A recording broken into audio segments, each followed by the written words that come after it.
Good morning बच्चों, मैं नंदिता तिवारी, आपकी फिजिक्स की टीचर। मैं आज से आपको फिजिक्स पढ़ाऊंगी। मैं फिजिक्स में आपको 11th की फिजिक्स पढ़ाऊंगी। मैं आपको फिजिक्स सेकंड पढ़ाऊंगी, जिसमें आपका पहला चैप्टर बच्चों क्या है, इलास्टिसिटी, जिसको आप क्या बोलते हैं हिंदी में, प्रत्यास्था। सबसे पहले तुम यही जानेंगे प्रत्यास्था होता क्या है, लेकिन उससे पहले हम क्या करेंगे, इसमें कुछ पॉइंट्स है उसको डिस्कस कर लेते हैं। पहला पॉइंट बच्चों आपका क्या है, इसमें विरूपक बल, जिसको इंग्लिश में बोलते हैं आप क्या, डिफॉर्मिंग फोर्स। ये क्या होता है, सबसे पहले इसकी डिफिनीशन देख लेते हैं, फिर इसको समझते हैं। क्या होता है, किसी वस्तु पर कार्यरत वह बल जो वस्तु के आकार मतलब उसके शेप, साइज में आकार, आकृति दोनों बदल दे अथवा क्या करे, बदलने का प्रयास करे।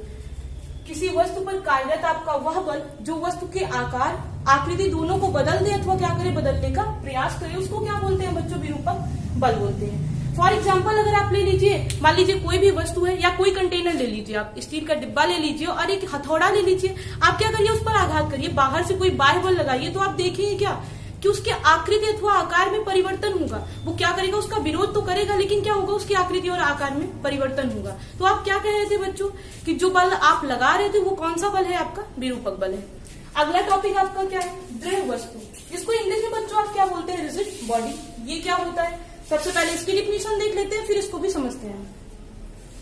क्या होता है, यदि किसी वस्तु पर विरूपक बल लगाया जाए, क्या कहेंगे, यदि किसी वस्तु पर विरूपक बल लगाने पर उसका आकार अथवा आकृति ना बदले, अर्थात जो उसके कण हैं उनकी सापेक्ष स्थितियां क्या हो, अपरिवर्तित रहे। जो उसमें कण है स्थित, उसकी क्या हो, सापेक्ष स्थितियां क्या हो, अपरिवर्तित रहे, तो वस्तु आपकी कैसी होगी, दृढ़ वस्तु होगी। अब आपको बच्चों पता है कि कोई भी वस्तु पूर्णतया दृढ़ नहीं होती है। जैसे कि कुछ भी ले लीजिए आप, लोहा है तो आप क्या करेंगे, उसको पिघलाएंगे तो वो किसी दूसरे फॉर्म में चेंज हो जाएगा। मतलब कोई भी वस्तु आपकी पूर्णतया दृढ़ नहीं है। लेकिन फॉर एग्जांपल अगर हमको मानना है तो थोड़ा सा हम क्या मानेंगे कि हीरा हमारी क्या है, सबसे दृढ़ वस्तु, यही मानेंगे कि हीरा क्या है, आपकी सबसे दृढ़ वस्तु है। अगर आपको अभी भी नहीं समझ में आया तो आप क्या करिए, एक लोहे की बॉल ले लीजिए, दृढ़ तो नहीं है लेकिन आप मान सकते हैं। हमने क्या किया, एक लोहे की बॉल ले ली। अब हमको चेक करना है बच्चों कि वो दृढ़ है कि नहीं है। तो सबसे पहले हम क्या करेंगे, जो जनरली हम करते हैं, क्या करेंगे, लोहे की बॉल लेंगे और किसी के सर पे मार देंगे, तो देखेंगे क्या उसके सर पे चोट लगी, मतलब वो वस्तु दृढ़ थी। हमको उसके दृढ़ता का पता कैसे चला कि उसके सर पे चोट लगी, इसका मतलब वो वस्तु क्या थी, दृढ़ थी। अगला टॉपिक हमारा क्या है, जो हमारा मेन टॉपिक है इस चैप्टर का, वो क्या है, प्रत्यास्था। वो क्या होता है, प्रत्यास्था क्या है बच्चों, इसको समझ लेते हैं। उससे पहले हम इसकी डिफिनीशन देख लेते हैं कि प्रत्यास्था आपकी होती क्या है। प्रत्यास्था किसी पदार्थ का वह गुण है, आप क्या कहेंगे बच्चों की, प्रत्यास्था किसी पदार्थ का वह गुण है जिसके कारण कोई वस्तु विरूपक बल के द्वारा, विरूपक बल मतलब बाह्य बल के द्वारा, अपने आकार अथवा आकृति में होने वाले परिवर्तन का क्या करे, विरोध करे। वो अपने आकार अथवा आकृति में होने वाले परिवर्तन का क्या करे, विरोध करे। और जैसे ही हम क्या करें, वो बाह्य बल जो लगाया था हमने उसको हटा दें, तो क्या वो पुनः अपनी मूल स्थिति में क्या हो, वापस आ जाए, तो वो आपका क्या कहलाएगा, आपका प्रत्यास्था कहेंगे कि वो उस वस्तु में क्या है, प्रत्यास्था का गुण विद्यमान है। फॉर एग्जाम्पल बच्चों आपने देखा होगा स्प्रिंग, सबके घर में अवेलेबल है स्प्रिंग। आप क्या करिए कि स्प्रिंग ले लीजिए। आपने देखा होगा बच्चों, आप क्या करते थे बचपन में, क्या करते थे, स्प्रिंग लेते थे और उसको पकड़ के खींचते थे, कहते थे बड़ा बढ़िया खींच रही है, उसके बाद जैसे ही छोड़ते थे वो पुनः अपनी स्थिति में वापस आ जाती थी। तो उस टाइम हमें ये नहीं पता था कि वो ऐसा होता क्यों है, लेकिन वो ऐसा होता क्यों था, वो प्रत्यास्था के कारण होता था। कि क्या करते थे, जब किसी वस्तु को हम खींचेंगे या बाह्य बल लगाएंगे उस पर, तो वो आपकी मूल स्थिति तक विस्थापित हो जाएगी, और उसके बाद क्या करेंगे, जैसे ही बाह्य बल हम लगाना छोड़ देंगे, वो क्या करेगी, अपनी पुनः अपनी स्थिति में वापस आ जाएगी। इस गुण को बच्चों हम क्या कहेंगे, प्रत्यास्था कहेंगे। अगर अभी भी आपको नहीं समझ में आया तो आपने रबड़ देखा होगा, स्प्रिंग छोड़ दीजिए, आपने रबड़ देखा है, आप क्या करिए, रबड़ को लीजिए और उसके बाद उसको खींचिए। आपने देखा होगा क्या करते हैं, रबड़ को आप जब खींचते हैं तो वो पूरी बढ़ती चली जाती है, और उसके बाद क्या होता है, जब आप उसको छोड़ देते हैं तो वो अपनी मूल स्थिति में वापस आ जाती है। तो उसमें भी आपका प्रत्यास्था का गुण विद्यमान होता है। अब हमारा अगला टॉपिक है, अगर कोई वस्तु बच्चों प्रत्यास्थ होगी तो उसकी कोई लिमिट होगी, कोई सीमा होगी। मतलब अगर कोई भी वस्तु हम कह रहे हैं कि इसको खींच रहे हैं, तो अरे भाई कोई लिमिट तो होगी ना, उसके बाद वो टूट जाएगी, तो मतलब प्रत्यास्था की कोई ना कोई सीमा होती होगी। तो अगला टॉपिक हमारा बच्चों क्या है, प्रत्यास्था की सीमा, जिसको इंग्लिश में बोलते हैं आप क्या, लिमिट ऑफ इलास्टिसिटी। ये क्या होता है, इसकी डिफिनीशन देख लेते हैं, फिर इसको भी हम एग्जाम्पल के तौर पर समझ लेंगे। डिफिनीशन इसकी क्या है, विरूपक बल का वह अधिकतम मान, हम क्या कहेंगे बच्चों, विरूपक बल का वह अधिकतम मान जिसके अंदर वस्तु में प्रत्यास्था का गुण क्या हो, विद्यमान रहे। विरूपक बल का वह अधिकतम मान जिसके अंदर वस्तु में प्रत्यास्था का गुण क्या रहे, विद्यमान रहे, वस्तु की प्रत्यास्था की सीमा कहलाती है। अबे मुझे ये बात तो समझ नहीं आई कि क्या प्रत्यास्था का गुण विद्यमान रहे, कैसे समझेंगे हम। वही पुराना वाला एग्जाम्पल, वही स्प्रिंग फिर से ले लेते हैं। हम क्या किए, उस स्प्रिंग में मान लीजिए बच्चों ये हमारी स्प्रिंग है, हमें ये भार लटकाना है, ये हो गया कोई वेट। हमने क्या किया, इसमें सबसे पहले ये स्प्रिंग ले लिए हमने, ठीक है, इसको किसी हैंगर में या कहीं भी टांग दिया। फिर हमने क्या किया, इस पे एक भार लटका दिया, मान लीजिए ये हम 5 किलो 10 किलो जो भी मान सकते हैं आप। तो हम देखिए क्या कि स्प्रिंग बड़ी है हमारी, जब भार लटकाया तो उसकी लंबाई में वृद्धि हो गई, और जैसे ही हमने क्या किया, ये भार हटा दिया, स्प्रिंग पुनः अपनी मूल स्थिति में वापस चली गई। ये तो गुण हमारा था प्रत्यास्था का। फिर हमने कहा प्रत्यास्था की एक सीमा होती है, तो हमने क्या किया, इस स्प्रिंग में पहले तो हमने 5 किलो भार लटकाया था, अभी हमने क्या किया, इस पे 15 किलो भार लटका दिया, ठीक, या मान लीजिए हमने आपको ही लटका दिया इस पे। तो क्या होगा, जब आप क्या करेंगे, इसमें थोड़ा भार में हमने वृद्धि की, तो क्या हुआ, स्प्रिंग की लंबाई और अधिक बढ़ गई, और जब हमने भार हटाया तो वो पुनः अपनी मूल स्थिति को प्राप्त नहीं कर पाई।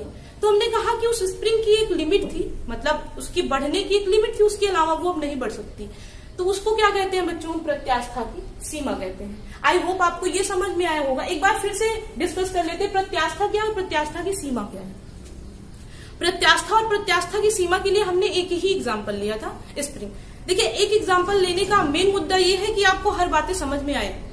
स्प्रिंग लिया आपने, क्या किया, उसको खींचा, और उसके बाद जब छोड़ा तो वो पुनः अपनी मूल स्थिति में वापस आई, तो उस गुण को आपने कहा प्रत्यास्था। फिर हमने क्या किया, थोड़ा और उसको खींच दिया तो वो पुनः अपनी मूल स्थिति में वापस नहीं आई। उसमें प्रत्यास्था का गुण तो था, लेकिन वो क्या हुआ, पुनः अपनी मूल स्थिति में वापस नहीं आई। तो हमने क्या कहा, उस स्प्रिंग की एक सीमा थी, परिसीमा थी, उसके बाद वो अपनी पुनः मूल स्थिति में वापस नहीं आएगी। तो उसको क्या बोलते हैं बच्चों, प्रत्यास्था की सीमा बोलते हैं। आई होप आपको ये समझ में आया होगा। अब अगला टॉपिक बच्चों, इससे पहले हमने प्रत्यास्था पढ़ा और प्रत्यास्था की सीमा पढ़ा। उसके बाद हमारा अगला टॉपिक है प्रतिबल, जिसको इंग्लिश में बोलते हैं बच्चों स्ट्रेस। सबसे पहले हम इसकी डिफिनीशन देख लेते हैं कि प्रतिबल आपका होता क्या है। वस्तु के अंदर किसी पृष्ठ के क्षेत्रफल पर कार्यरत आंतरिक प्रत्यानयन बल को बच्चों क्या बोलते हैं, प्रतिबल बोलते हैं। फिर से, वस्तु के अंदर किसी पृष्ठ के क्षेत्रफल पर कार्यरत आंतरिक प्रत्यानयन बल को क्या बोलते हैं, प्रतिबल बोलते हैं। इसका फॉर्मूला होता है प्रतिबल इक्वल प्रत्यानयन बल बटे क्षेत्रफल। या बच्चों आप इसको इस तरह भी कह सकते हैं कि प्रत्यानयन बल और क्षेत्रफल के अनुपात को क्या बोलते हैं, प्रतिबल बोलते हैं। अब हम इसके लिखेंगे क्या, मात्रक लिखेंगे। देखिए, आप इसको लिख सकते हैं क्या, ये प्रत्यानयन बल को आप कैसे व्यक्त करेंगे, बल को आप फोर्स एफ से ही व्यक्त करते हैं, और एरिया क्षेत्रफल को आप कैपिटल ए से व्यक्त करते हैं। मात्रक निकालने के लिए आपको पता है बच्चों, बल का मात्रक क्या होता है, न्यूटन, और एरिया है मतलब क्या, मीटर स्क्वायर। तो यहाँ से इसका मात्रक क्या निकल के आता है फॉर्मूले से, न्यूटन मीटर स्क्वायर। अब हम इसका विमेय सूत्र निकालेंगे बच्चों। तो सबसे पहले क्या होता है, आपने पढ़ा है बल बराबर क्या होता है, द्रव्यमान गुणे त्वरण, मतलब यह बराबर होता है यम अपॉन एरिया, मतलब यल का स्क्वायर आ जाएगा, यहाँ पे मीटर स्क्वायर होता है मतलब यल का स्क्वायर आ जाएगा। ये यहाँ से क्या होगा, द्रव्यमान के लिए कैपिटल यम, और त्वरण क्या होता है, यल टी की पावर माइनस। तो यहाँ से क्या आ जाएगा आपका, देखिए बच्चों इसमें आपको क्या दिख रहा है, यहाँ पे यल की पावर 1 है और नीचे आपका यल की पावर 2 है। ये ऊपर जाएगा पावर, देखिए यहाँ पे प्लस में है, ऊपर जाएगा तो आपका किस में हो जाएगा, माइनस में हो जाएगा। तो यहाँ से क्या आएगा आपका, यम यल की पावर, देखिए यहाँ पे कुछ नहीं, जहाँ पावर कुछ नहीं रहती है वहां पे क्या मानते हैं, 1 मानते हैं। तो इसलिए यहाँ पे क्या लिखा, यल की पावर 1, और देखिए ये नीचे है आपका, जब ये ऊपर जाएगा तो ये यहाँ पे प्लस में है, ऊपर जाएगा तो माइनस में हो जाएगा। तो क्या आ जाएगा, यल की पावर 1 माइनस 2 और टी की पावर क्या, -2। अभी यहाँ से इसको सॉल्व करेंगे हम तो क्या हो जाएगा, यम यल। अब देखिए 2 में से 1 घटाएंगे आपको कितना आ जाएगा, 1, क्योंकि 2 आपका क्या है, बड़ा है, और उसकी आगे चिन्ह क्या लगा आपका, माइनस का, इसलिए यहाँ पे क्या लगाएंगे, -1, और टी की पावर कितना आ गया, -2। तो यहाँ से आपका बीमा निकल के क्या आता है फॉर्मूले से, यम यल की पावर -1 और टी की पावर क्या, -2। प्रतिबल आपको बच्चों आई होप समझ में आया होगा। इसकी परिभाषा एक बार आप फिर से दोहरा लेंगे। परिभाषा इसकी क्या है, हमने कहा फॉर्मूले से इसकी परिभाषा लिख सकते हैं, अथवा जो लिखा है वो भी तैयार कर सकते हैं। फॉर्मूले से इसकी परिभाषा क्या निकल के आती है, प्रत्यानयन बल और क्षेत्रफल के अनुपात को आप क्या बोलते हैं, प्रतिबल बोलते हैं। अगला टॉपिक हमारा क्या है, विकृत। इसको इंग्लिश में बोलते हैं बच्चों स्ट्रेन। ये क्या होता है, अब देखिए इसके नाम से ही समझ में आ रहा है कि विकृत मतलब किसी वस्तु के आकार अथवा आकृति में होने वाला परिवर्तन। इसके नाम से समझ में हमें क्या आ रहा है कि विकृति क्या होगी, किसी वस्तु के आकार अथवा आकृति में होने वाला जो परिवर्तन होगा उसको हम क्या बोलेंगे बच्चों, विकृति बोलेंगे। चलिए इसकी परिभाषा देख लेते हैं। जब किसी वस्तु पर, हम क्या लिखेंगे इसमें, जब किसी वस्तु पर विरूपक बल लगाया जाता है, विरूपक बल का मतलब कोई बाह्य बल, जब किसी वस्तु पर विरूपक बल लगाया जाता है तो आकार अथवा आकृति में परिवर्तन हो जाता है उसके, और वस्तु के आकार अथवा आकृति में होने वाले इस भिन्नात्मक परिवर्तन को हम क्या बोलते हैं बच्चों, विकृति बोलते हैं। अब फॉर एग्जाम्पल इसके लिए अगर आपको देखना हो तो आप क्या करिए, विकृति में आप क्या करिए, कोई भी वस्तु ले लीजिए, कह रहे हैं उसकी आकार अथवा आकृति में भिन्नात्मक परिवर्तन होगा, तो हम क्या करें, इसको ले लें, इसको तोड़ दें, तो इसके आकार और आकृति में भिन्नात्मक परिवर्तन हुआ, मतलब ये वस्तु जैसी थी उससे चेंज हो गई, मतलब ये विकृत हो गई। विकृत आपका बच्चों 3 प्रकार का होता है, कौन कौन सा, सबसे पहला है आपका अनुदैर्ध्य विकृति। इसके नाम से क्या समझ में आ रहा है कि लंबाई के अनुदिश, अगर किसी वस्तु की लंबाई के अनुदिश अगर भिन्नात्मक परिवर्तन होगा तो वो विकृति आपकी कैसी होगी, अनुदैर्ध्य विकृति होगी। सेकेंड पॉइंट है आपका क्या, इसको क्या लिखेंगे, सबसे पहले ये लिख लेते हैं, अनुदैर्ध्य विकृति इक्वल आप बच्चों क्या लिखेंगे, डेल्टा यल अपॉन यल। सेकेंड हमारा क्या है, आयतन विकृति, इसको क्या बोलेंगे, देखिए इसके नाम से हमें क्या समझ में आ रहा है, आयतन विकृति मतलब उसकी लंबाई और चौड़ाई के अनुदिश उसके भिन्नात्मक परिवर्तन होगा, जो भी उसकी लंबाई और चौड़ाई होगी उसमें भिन्नात्मक अगर परिवर्तन होगा तो वो क्या होगा, आपका आयतन विकृति होगा। या आप कह सकते हैं कि किसी वस्तु के आयतन में होने वाले भिन्नात्मक परिवर्तन को आप क्या बोलेंगे, आयतन विकृति बोलेंगे। इसका फॉर्मूला होता है delta V upon V। At last हमारा लास्ट टॉपिक क्या है, अपरूपण विकृति, इसको क्या बोलते हैं हम, देखिए अपरूपण विकृति समझने के लिए बच्चों आप क्या करिए, एक डिस्टर्ब, मान लीजिए ये हमने वस्तु ले ली, हम क्या कर रहे हैं, इसके एक भाग को स्थिर रख रहे हैं और दूसरे पर क्या कर रहे हैं, बल लगा रहे हैं, तो जो परिवर्तन होगा उसको हम क्या बोलेंगे, अपरूपण विकृति बोलेंगे। इसका फॉर्मूला क्या होता है, यक्स अपॉन यल इक्वल क्या लिखते हैं बच्चों, फाई। इसको फाई में, फाई आपका किसमें होता है, रेडियन में होता है। आपने आज पढ़ा क्या, प्रतिबल क्या है और विकृति क्या है। अब हमारा अगला टॉपिक है यंग प्रत्यास्था गुणांक।